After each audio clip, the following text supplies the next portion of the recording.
Hi everyone. So happy late Halloween. I'm a little late to the party, but I had to do homework all of Halloween. So should I have let that much homework pile up? No, but I'm still gonna complain about it. So anyway, I have a blanket wrapped around me because my room is freezing cold. And so this video was the video idea that I posted, one of the video ideas that I posted in the poll that I did, and the options were excuse me, the options were Game of Thrones roleplay or talking about my paranormal experiences. And not only did the paranormal experiences one win, but also it's Halloween. And so for all of you who are still in a Halloweenish mood, then this is for you. So also, I just lit a candle, and I don't care how this sounds, but at my grown age of almost 18 years old, these lighters scare the shit out of me, and I hate them. I always use barbecue lighters, but I lost mine, so I had to use this one instead, and I hate it. It scares me. So anyway, we're gonna get started talking about my paranormal experiences, things I've been through, things I've seen, witnessed. So there haven't been a ton, but there have been like some very pivotal ones, and I want to just preface this by saying I'm a really spiritual person, and I personally believe that if you basically you can only see paranormal stuff, really see it and know it's true if you believe in it, you know what I mean? So certain things won't appear to you because they know that you are not going to see them for what they are. And there's nothing wrong with being a skeptic or, trying to find rational explanations for things. But me personally, ghosts are my rational explanation for things. So a lot of these things happened to me when I was a kid. One of the most notable ones I can remember is being home alone at the age of 12. Just to preface, when I was younger, I basically lived at my grandparents' house for a majority of my childhood. We still lived in our house part of the time, but most of the time I was at my grandparents', and I don't know why I was home by myself. When I said I was 12, I think it was a one-off. I think my grandparents, I know my mom wasn't home, and my grandparents went out to do something. They were picking up something, but it was in the dark. It was nighttime. It was in the winter though, so that could mean it was at 6 p.m. I don't really remember. And my bedroom was on the top floor. It's a 3-story house, and my bedroom was on the top floor, and the window looked out over the street, which already creeped the hell out of 12-year-old me because I could just see, there were also no screens, so people could just see into my room. But there was this old flickery street light outside of my window, and I hated that. Didn't like that one bit. So basically, I heard whistling, and I was sitting up there in my room, didn't have headphones on, none of the TVs in the house were on or anything, and I heard whistling, and it wasn't just like someone outside whistling for their dog. It was like a song. It was a I can't really whistle now, but it was like a song. And 12-year-old me just knew that shit was a ghost, and again, you could think, oh, lots of rational explanation. Oh my god, sorry. Lots of rational explanations for that, but I know, even looking back on it, yeah, I was dramatic as a 12-year-old. I don't think that was something that could be explained. And the freaky ass thing about it was that the more I listened, I stopped dead in my fucking tracks and I was listening, and it was moving. It was also in the room with me. I forgot to mention that. It's a huge room because they basically, when they bought the house, it had 1, 2, 3, 4, 5, 6 bedrooms essentially, and they knocked down walls in 2 of them, so there's just 4 now. So basically one of the bedrooms is 2 rooms sized. And so it was like moving along the back wall, like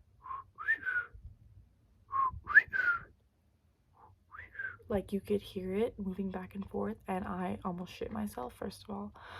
And I had just read a book about a ghost in the Southwest that travels from door to door and counts bones. Like, they stop at your home and they count bones and they whistle.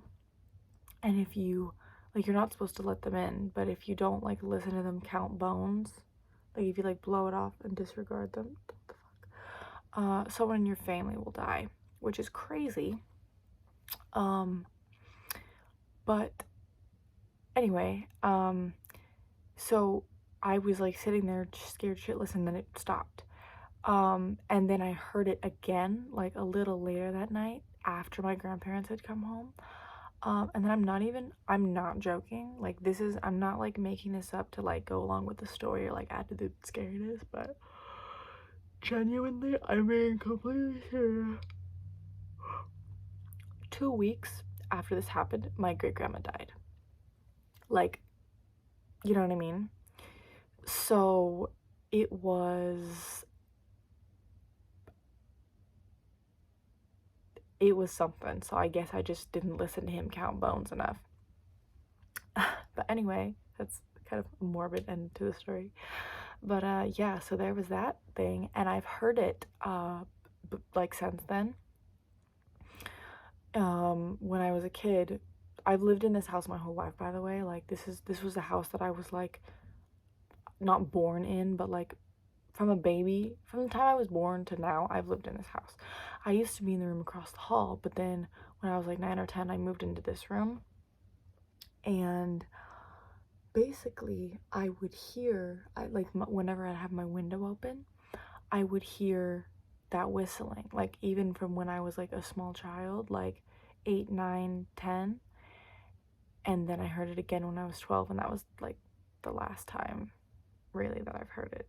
And it is still like the spookiest, like eeriest thing I've ever experienced, just because I was by myself. And when you're 12 and you just read a fucking book about a whistling ghost that kills your family members, and then you hear whistling and then your family member dies, you're like, oh my god.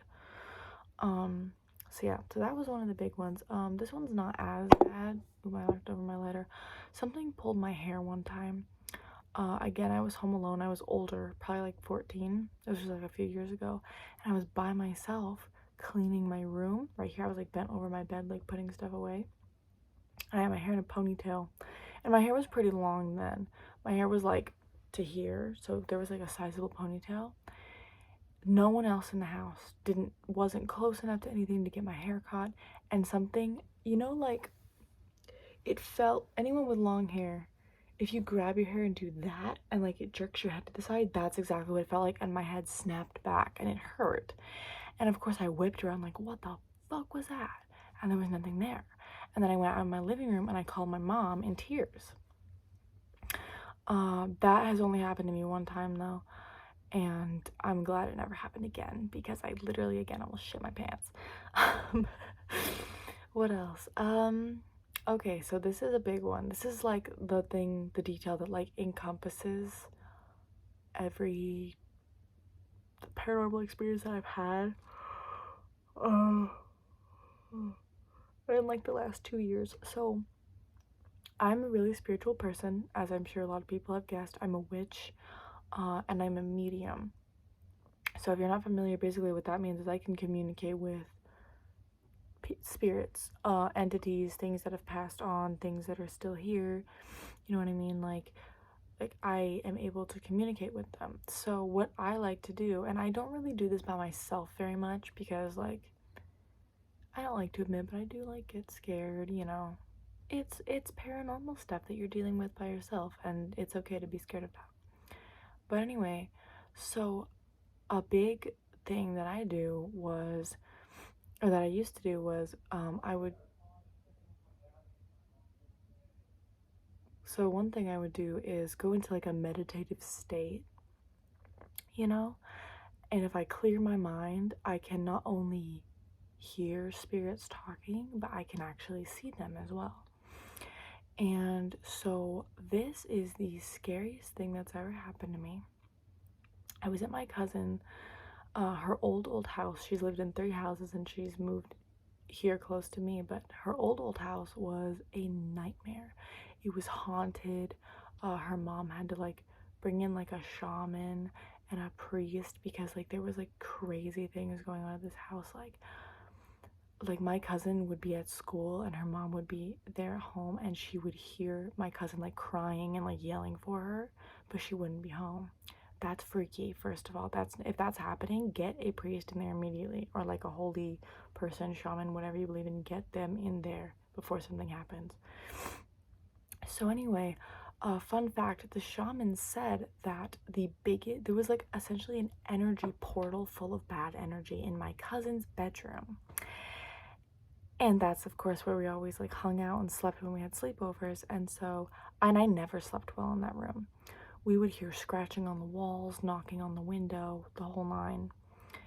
And so one night I was like, fuck it, I'm gonna go into my trance and see what is bothering us so much in this house. Nothing could have possibly prepared me. I swear on every single holy entity that there is, I swear on my life, that so my cousin had this mirror, right? A full body mirror. And there was an entity trying to crawl out of the mirror. It's everything from like its waist down was stuck in the mirror, and the mirror was almost like molten glass, like keeping it in place. And it was like scratching at the carpet, trying to pull itself out. Thank God it didn't. The best way I can describe it is that it looked like its body was built like Gollum and it had no face. It was just like a white, like blank face. And it was crawling its way out of the mirror. So I was like, hell no. And they threw out the mirror that night. There were also 4 tall entities standing in each corner of the room, also with no face. They basically looked like Slender Man, which was fun. There was also a snake-like thing crawling along the floor. And it wasn't really doing anything, but it would like hide under her bed. This is all stuff that I saw. I was like, I don't want to call it like lucid dreaming. It's like I was seeing the room, but my eyes were closed. It's almost like seeing in like X-ray vision, kind of. But my eyes were shut, basically. And then I look over to her open closet door, and the only possible way that I can think to describe this nightmare is, you know, like in haunted houses when they have like the windows that are like boarded up and they have like the boards with nails like nailed into the window. It was literally a boarded up window with just hands reaching out and things screaming and like shouting and like moaning, I guess. And they were like scratching and like banging. Like I think once they like knew that I was looking at them, they started like banging on the boards and like screaming. And I was like, girl, get that priest back. Thank God they moved into a different house that was much less terrifying and I could actually sleep. I could not sleep in our house after seeing that, as I'm sure you can imagine. So yeah, that was fucking not good. But yeah, every time she's moved to a new house, I do that. I like go into that meditative state and I check out. Actually, she just moved again into like another house, and the entity that's living there with her is very nice. She's like a you know, like Galadriel from Lord of the Rings. She's kind of like that. She's got like a pretty maroon dress, and she is like this nice fairy lady, and she like lives in her backyard, and you know, I love that for her. So yeah, so basically that's like all that I've experienced so far. I know it's not a lot and it might not be like the most riveting, but you know, something a little spooky for Halloween. I like talking about it. I think it's pretty fun. And if anything else happens, I will be updating you all. And I just noticed that both my closet doors are open, so that's really awesome, and I'm glad that they're open, and that's not scary at all. So anyway, yeah, shortish video, but I hope you enjoyed it anyway. And if you want to see any more like spooky videos or me like talking about my spirituality, just let me know and I'd be happy to do it. So yeah, I hope you guys had a great Halloween, and I hope that you stayed safe and got lots of candy. Yeah, I'll see you guys in my next video.